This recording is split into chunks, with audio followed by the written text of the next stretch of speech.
میرے لیے سنو تو میرا سوال ہے، اگر کوئی ایسا عطر لگائیں جس سے کسی اور کو اس کی خوشبو سے تکلیف ہو تو ایسی خوشبو لگانے کا کیا حکم ہے؟ خوشبو لگانے میں دوسروں کو تکلیف ہوتی ہو تو ایسی خوشبو. اگر اپنی خوشبو لگانے سے اور ہمیں پتہ ہے کہ اس کو تکلیف ہوتی ہے پھر تو لگانے کی اجازت نہیں ملے گی، کہ خوشبو لگانا کوئی فرض واجب تو ہے نہیں کہ بھئی میں نماز پڑھتا ہوں دیکھ کر کسی کو سمجھے دورہ پڑتا ہے تو اس کو مرنے دیا جائے. ایک میں مثال دیتا ہوں کہ نماز میری فرض ہے، میں نے پڑھنی ہے، یہ نہ دیکھے مجھے چلا جائے آگے پیچھے ہو جائے. لیکن خوشبو کے لیے نہیں بول سکتا ہے کہ اٹھ اٹھ اٹھ تیرے کو مزہ نہیں آتا تو میں تو لگاؤں گا، یہ نہیں کہہ سکتے. بلکہ ایک مسلمان سے ہمدردی کرنی چاہیے کہ نہیں لگانی چاہیے. مجھے خوشبو بہت پسند ہے، ایک مخصوص اگربتی کی خوشبو میری بہت پسند ہے. کہ میرے ایک ساتھ جو ہوتے ہیں ان کا سر گھومتا ہے جلاتے ہیں تو میں نہیں جلاتا ہوں، خوشبو تکلیف ہوتی ہے نا. تو یہ کہ کسی کی تکلیف دور کرنا یہ نفع اٹھانے سے اہم ہے.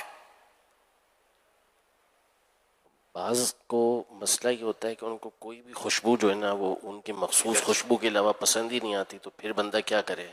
احتیاط کرے، اس کے سامنے نہ لگائے، احتیاط کرے. سمجھ میں یہ آتا ہے اس کو تکلیف ہوتی ہے یا ریکویسٹ کر دے کہ وہ، اب ریکویسٹ بھی کیسے کرے، دل آزاری تو ہو سکتی ہے. اب یہ آ کر مدنی مذاکرے میں یہ بیٹھا ہو اور اس کا نام بھی مفتی حسان ہو اور اس کو خوشبو سے الرجی ہو اور مجھے کان میں کہا بھی ہو کہ آپ دیکھ لیں کسی اور کا انتظام کر لیں، تو میں بولوں گا بھائی میں خوشبو گھر سے بھی نکال دوں گا، میں بولوں گا اور آئی وانٹ یو. میں بولوں گا اور لگائیں، میں بولوں گا اور لگائیں، آپ جی اور خوشبو لگائیں. اور خوشبو لگائیں. میں میں سمجھانے کے لیے مثال دی، مجھے یہ نہیں تھا کہ آپ کو تکلیف ہوتی ہے، نہ برسوں تک آپ بیٹھتے کیوں نہیں. بعضوں کو ہوتی ہے تکلیف تو اس لیے احتیاط کرنی چاہیے.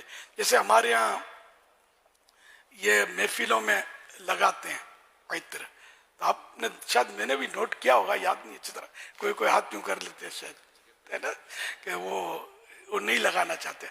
لیکن وہ خیال اس کا نہیں ہے، آپ نے لگا دی ڈنڈیا، یہ بیچارہ اچھی، کسی کو چھکے شروع، کسی کو کچھ، کسی کو کچھ. تو یہ اگرچہ مطلب مشائخ کے یہاں بھی دیکھا لگاتے ہیں، بڑے بڑوں کا دیکھا ہے، لیکن ظاہر ہے کہ وہ توجہ ہونا ہر ایک کی ضروری نہیں ہے، ہر ایک کی توجہ نہیں ہوتی ہے، ہر ایک کا اپنا اپنا تجربہ ہوتا ہے. اب جتنا عوام سے مجھے واسطہ پڑا ہے شاید ایسے تھوڑے وہ لوگ ہوں گے جن کو واسطہ پڑتا ہو. اب تو اتنا نہیں پڑا لیکن پڑتا ہے اب بھی. لیکن ایک دور تھا کہ تو عوام میں ہوا کرتا تھا. اب بھی مطلب ظاہر ہے کہ واسطہ تو ہے بھی، کچھ نہ کچھ تو ہے میرا ارد گرد، تو کافی یعنی کہ معلومات ہوتی رہتی ہے. اور محفلوں میں گلاب چھڑکا جاتا ہے ہمارے یہاں، یہ بھی ایک، پہلے تو کافی چھڑکتے تھے، اب پتہ نہیں چھڑکتے نہیں چھڑکتے، ہے نا، اب کم ہو گیا. یہ اچھا ہوا ہے کہ گلاب کی خوشبو جو ہے نا بعضوں کو موافق نہیں آتی، چھینکیں آئیں گی، اس کو ٹھنڈا ٹھنڈا لگے گا، اس کو تو اس کا سر گھومے گا، سر درد کرے گا. لیکن یہ کہ وہ ایسا کرتے ہیں مطلب، اور بعضوں کا تو فری شپ میں منہ پر مار دیں گے چٹا کر کے. یہ نہیں کرنا چاہیے. پہلے ایک بار میں نے دیکھا تھا کوئی یہاں ٹنکی سے چھڑک رہے تھے، مدنی مذاکرات تھا شاید، اس کو میں نے کیا کروں لائیو سمجھایا، بڑے سعادت مند تھے، فوراً بیٹھ گئے، چھوڑ دیا انہوں نے. میرا خیال ہے یہ کرنا چاہیے، میں نے مدنی پھول دیا، میں نے کہا اس سے لوگوں کو نقصان ہوتا ہے.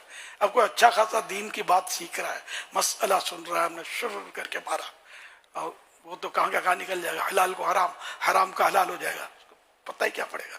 اور کسی کو چھینکیں آتی ہیں، کسی کو تکلیف ہوتی ہے، ٹھنڈک لگتی ہے ڈالنے سے، تو یہ نہ کیا جائے. جو جس کو خوشبو لگانی ہو، اگر اپنا شیشی ہے لگانی ہے تو یوں کر دیا، لگا دیا. لیکن وہ بھی بھرے یعنی کہ بیان ہو رہا ہے تو اس وقت تو کچھ بھی نہیں کرنا، پانی بھی نہیں پینے دینا، کسی کو نہیں پلانا، یہ سننا ہے، یہ خیال رکھیے گا. لوگ اپنی جیب سے عطر کی بوتل نکالتے ہیں بعض اوقات، اور عطر کی بوتل نکالنے کے بعد آپ کی طرف بڑھاتے ہیں کہ آپ دیں گے. اچھا، آپ کو اب وہ جو نکالی ہے نا بڑی ہارڈ اور بڑی مشکل قسم کی خوشبو ہے، اور ابھی آپ اپنی پسند کی خوشبو لگا کر آئیں، اور آپ اپنی پسند کی خوشبو سے تھوڑا اپنے آپ کو لطف بھی دے رہے ہیں یہ سب کو، تو اگلا وہ بتاؤ خوشبو کا منع نہ کرنا یہ ایک مزاج ہے یا خوشبو کا منع نہیں کرنا چاہیے. تو اب اس کو اگر ہم ہاتھ کھینچ لیتے ہیں کہ نہیں یار، تو اس کو برا لگتا ہے کہ یار یہ خوشبو نہیں لگا رہا، یا آپ اس کو کہیں کہ یار آپ یہ والی خوشبو مت لگائیں مجھے تکلیف ہوتی ہے. تو یہ جو اس کی جو ایک ذہن میں آتا ہے کہ اس کا دل دکھے گا، تکلیف ہوگی، تو کیا یہ اس کو کیا کہیں گے، متعزی ہے کوئی کر لے لگوا لے اور کیا. یوں نہ نہیں معافی کاوے تو ہلکی اس سے ابھی تھوڑی دیر پہلے اگر ہلکی پھلکی تکلیف ہوتی ہے اس کو، تو دل جو ہی ایک مثال میں دے رہا ہوں، ایسا نہیں جس کو تکلیف آ جائے، جیسے کہ وہ مزہ نہیں آتا، یہ بھی تکلیف تو ہے نا، تو برداشت کر لے اور کیا، اور لگانے دے. یہ سمجھ میں آتا ہے کہ اگر اس کو منع کرے گا تو پنچات ہوگی، کیا ہو گیا، کیوں ہو گیا. خوشبو لگانا تو سنت ہے، کوئی خوشبو تحفہ دے تو قبول کرنا سنت ہے واقعی سنتیں تو ہیں، لیکن یہ سنت اپنی جگہ پر ہے. سمجھے؟ کھانا کھانا سنت ہے، پتا آپ کو، کھانا کھانا سنت ہے، ٹھیک ہے، مگر ساتھ میں یہ بھی ہے کہ بھوک سے زیادہ کھانا حرام ہے. ساتھ میں یہ بھی تو ذہن میں رکھے نا. اچھا، بھوک سے زیادہ سے مراد یہ ہے کہ اتنا کھا لیا کہ اب کھائے گا تو بیمار پڑ جائے گا، مثلا پیٹ ڈسٹرب ہو جائے گا اور کچھ پیٹ کی خرابیوں کے جو امراض ہیں وہ لگ جائیں گے، تو یہ اب زیادہ کھانا اس کے لیے حرام ہو گیا. یا اسی طرح شوگر کا مریض ہے اور اس کو کوئی مٹھائی دے، سمجھے، یہ مٹھائی مطلب 100 گرام میں زیادہ نہیں ہے، آپ کھا لیجئے. اب بیچارہ 2 انسولین لیتا ہے، اب اس کو بولو کہ میٹھا کھانا سنت ہے، اور اس کو آپ سمجھانے بیٹھو، کان النبی صلی اللہ تعالی علیہ وآلہ وسلم یحب الحلواء والعسل، کہ حلوہ اور شہد سرکار صلی اللہ علیہ وسلم کو پسند تھے، یہ حدیث پاک ہے. تو حلوہ سے حلوہ بھی مراد ہے اور ہر میٹھی چیز، مٹھائی وغیرہ یہ بھی شامل ہے اس میں. تو آپ اس کو یہ کہ بھلے شوگر کا مریض ہے تو کل مرتا آج مر جا، یہ سنت مت چھوڑ، کیونکہ میں دے رہا ہوں نا، مٹھائی کھانی پڑے گی. تو یہ کیا ہے، مطلب اقدام قتل ہے، کیا ہے کہ تم مر جا کھا لے اس کو. تو پرہیزی بھی تو حدیثوں سے ثابت ہے نا، تو میں پرہیزی والی حدیث پر عمل کرتا ہوں، وہ یوں کر لے اور کیا کرے. صلو علی الحبیب صلی اللہ علی محمد.